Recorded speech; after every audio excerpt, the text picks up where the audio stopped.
Mr. Sunil Chordia, Chairman, CIA Western Region, and CMD, Rajratan Global Wire Limited, Ms. Mody, Chairperson, CIA National Committee on Regulatory Affairs, and co-founder and managing partner, AZP and Partners, Mr. Mihir Dale, General Counsel, Star and Disney India, Mr. Vikas Mohan, my colleague and member of the Commission, Dr. Sangeeta Verma, distinguished panelists, participants, friends from the media, a very good morning to all of you. In fact, a number of points about CCI have been covered by previous speakers, particularly Ms. Mody, and she has also raised a few points of concern, particularly about this dilution of control in the form of material influence.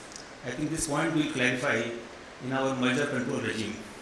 And she has also made a very good suggestion that time now has come to make study on impact assessment.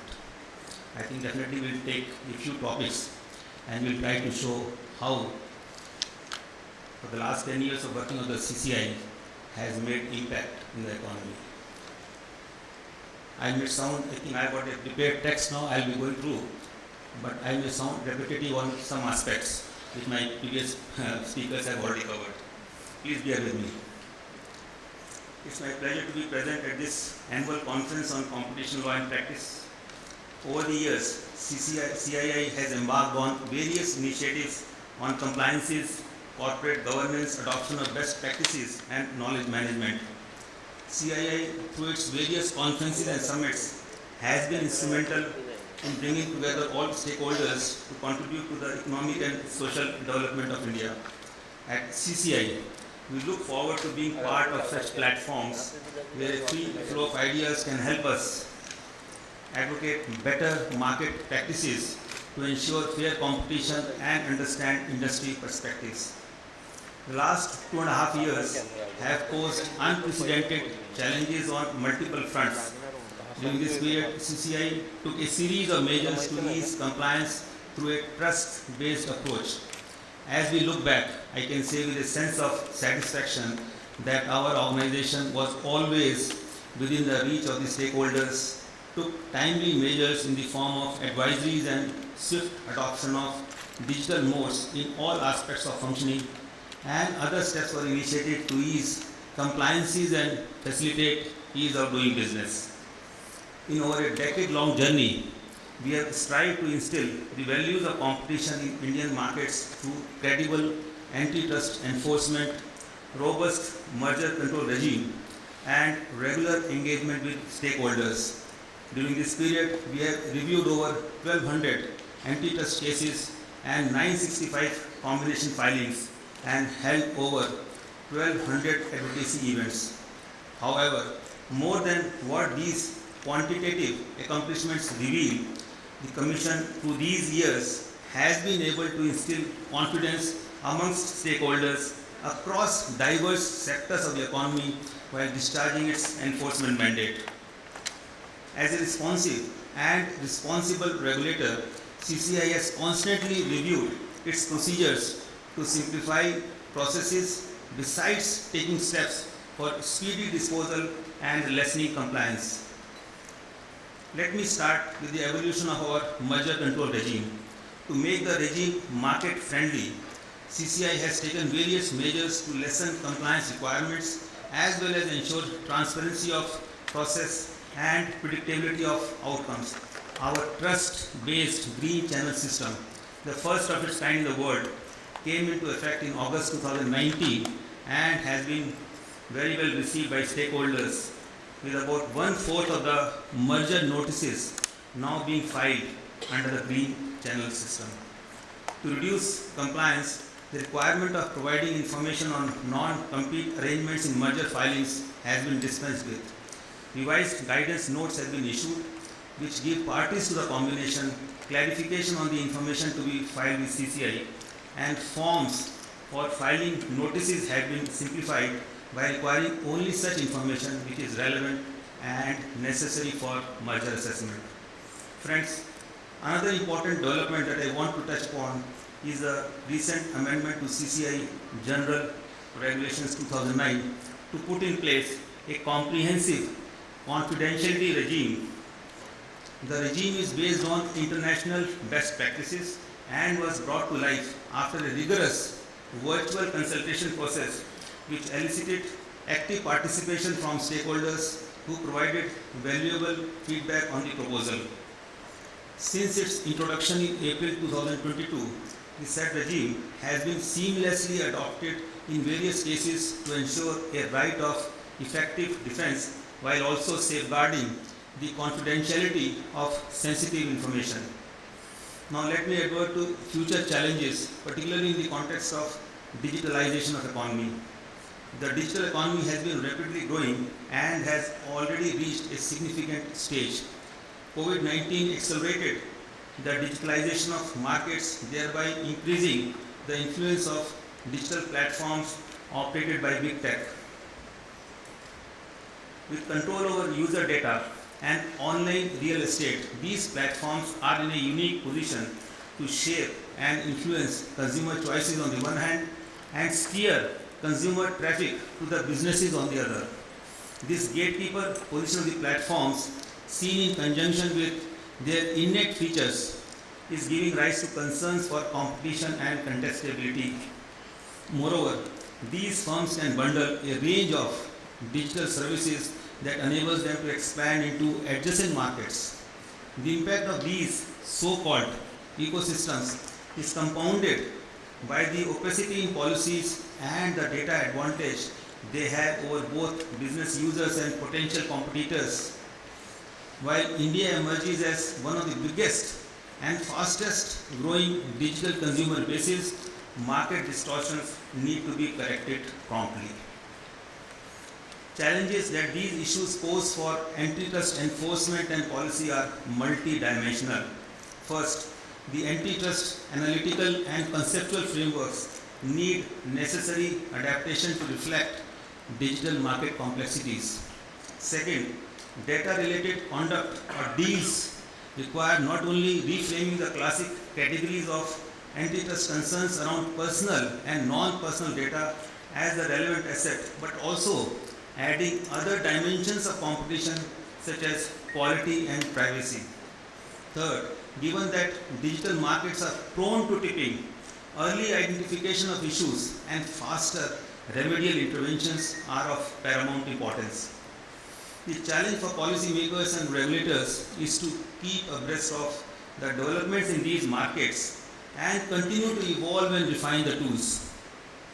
Coming to policy developments, let me start with Competition Amendment Bill, which was recently introduced in the Parliament to amend the competition law, keeping in view the significant growth of Indian markets and a paradigm shift in the way businesses started operating in the last decade. The thrust of the proposed amendments is to provide regulatory certainty, faster market correction, and trust-based business environment.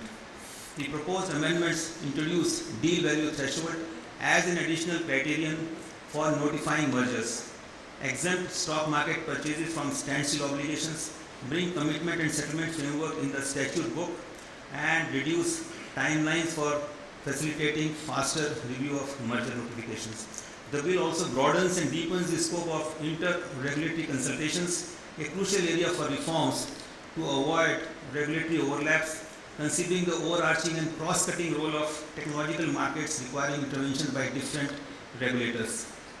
The bill contains various provisions which are aimed at faster market corrections and business-friendly and quicker review of mergers and acquisitions.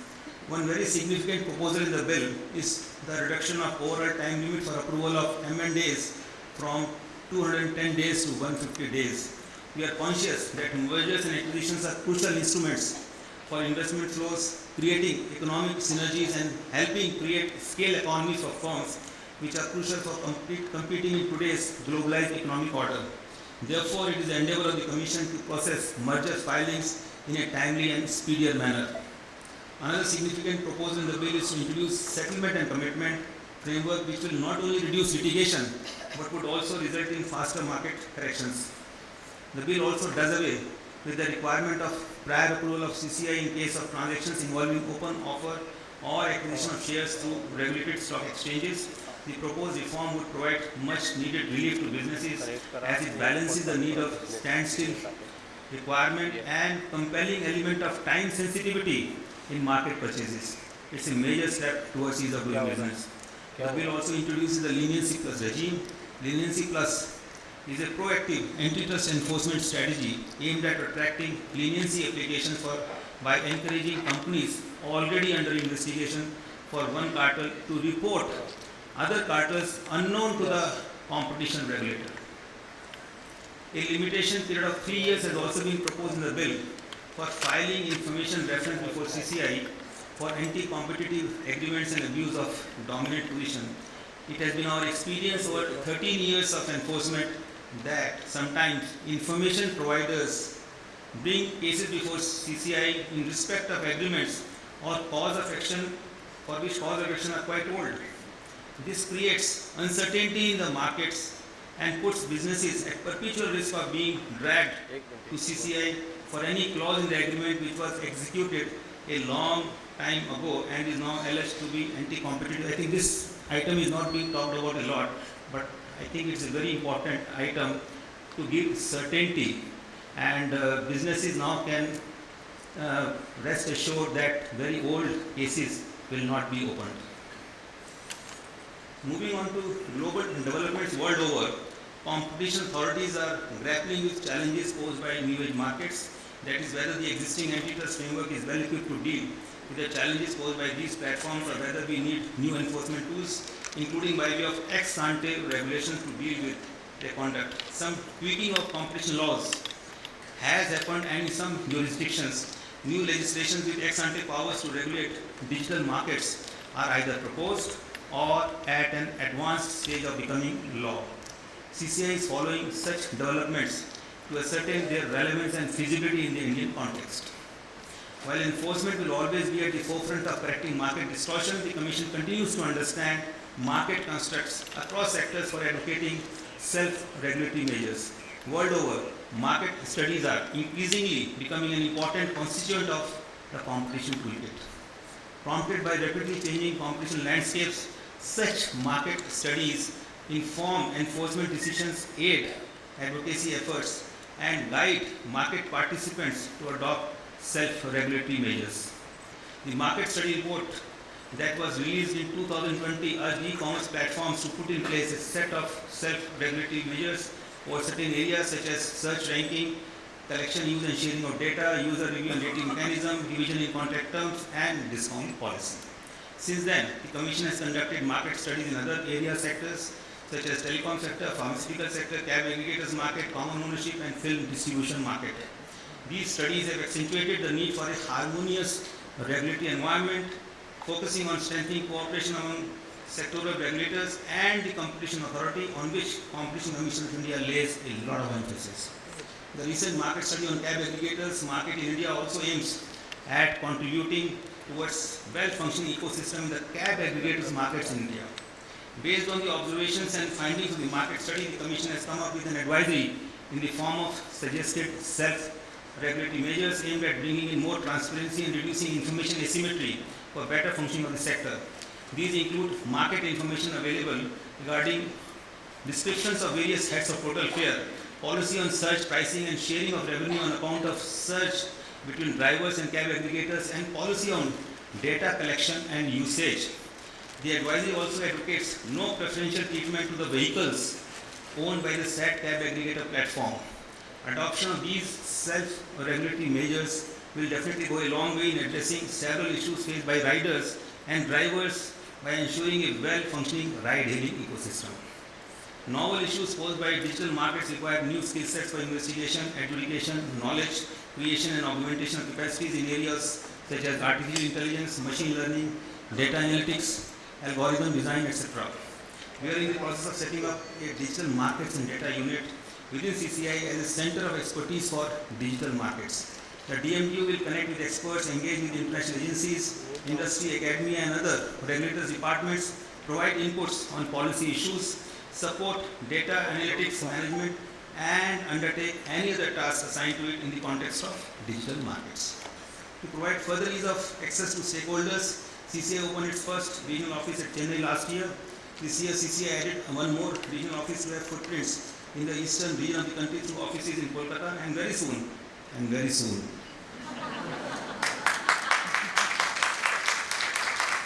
we shall have a regional office in Mumbai.